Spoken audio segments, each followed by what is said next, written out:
I know you're a big Planet fan and actually really doing many things, but now I know you're up to something even bigger. So what's the big dream, Harish? In the past, I have built $2 billion companies, and it's now my third one. This is my third venture, and it's my big dream to do this, build this third $1 billion company with the help of and with the support of my fellow YPOers from around the globe. And I'm sure I will be able to achieve this because I'm very passionate about what I'm doing and very passionate about climate, and I'm a climate maverick.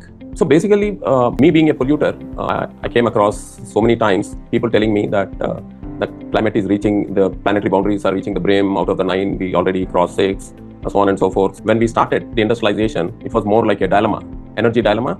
So we had only 2 issues: how to get reliable power and affordable power. But today, because of what is happening on the planet, it is a trilemma, and which is reliability, affordability, and sustainability. So we started thinking within the group how to go about this, how to tackle a trilemma. And one of the things that came to our mind is renewable energy, which is solar, wind, mini hydel, so on and so forth. But then they are not reliable, right? They come only when the sun is there, when the wind is there. So to make it reliable, it is sustainable but not reliable. So, and it's today affordable.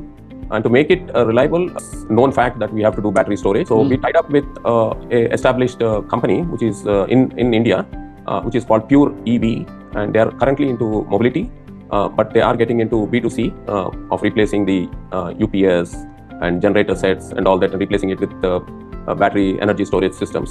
So we tied up with them to take up the larger projects. So it will be a joint venture between our group and Pure EV. This will be initially across India because you know that India is in the sun belt, the global south is in the sun belt. This is big, right? I mean, India has a huge BESS opportunity. It doesn't. So yeah, India, as you know, is basically 80% fossil fuel couple. But India has come out with a lot of policies to encourage to achieve the net zero by 2070, right? So our, the Niti Aayog, the main planning commission of India, has said that there will be 1,000 gigawatts of demand for BESS by 2032. And even if you take just 2% of it, that comes to 20,000 gigawatts. That is where the opportunity is, right? So even 2% will make it a $2.5 billion turnover company. So there is a huge opportunity, and we are looking at as a joint venture for about 1,000 to 2,000 megawatts of BESS, and that will translate into nearly about 200 million or so. Where are you heading now? Are you raising at this point?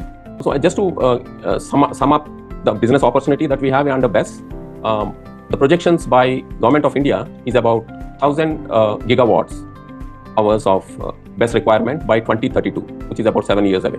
And just 2% of that is about 20,000 megawatt hours, which translates to about $2.5 billion business. It's an opportunity for me to pursue and get into the small market, small percentage of about $2.5 billion. But what I'm looking at is about 1,000 megawatt hours in the next 2 years. And that means that it is going to cost me to establish these BESS projects about 100 million.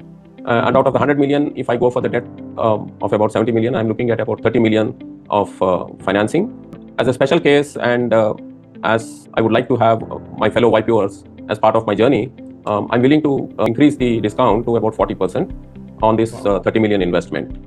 Is the business model production still or manufacturing, or is it deployment now, like bidding for these tenders? Yeah, we will be bidding for the tenders, and some of them are nomination basis because we will not go through the government tenders initially. So we are in discussions with these large real estate projects where they will be needing 100 megawatts or so of battery backup. So we are actually looking at sort of non-tender route expansion initially. Subsequently, we will be getting into the tender route. And what should investors look at as a return from such a business in India? Like, is it a dividend? It's definitely a dividend play, or you're going to sell it off to someone bigger, like we talked earlier? Yeah, so we have 3 exits, possible exits for this. One is they can exit at probably Series C or something like that just before the IPO, or they can wait for the IPO if at all we go in for IPO, or they can, we might be getting acquired in the next 7-8 years, once we have the traction. Perfect. I think this is a fantastic opportunity, Harish, that you brought to Planet Mavericks and to the Climate Deal Room. And it's been lovely speaking to you. Thanks for sharing all this with us.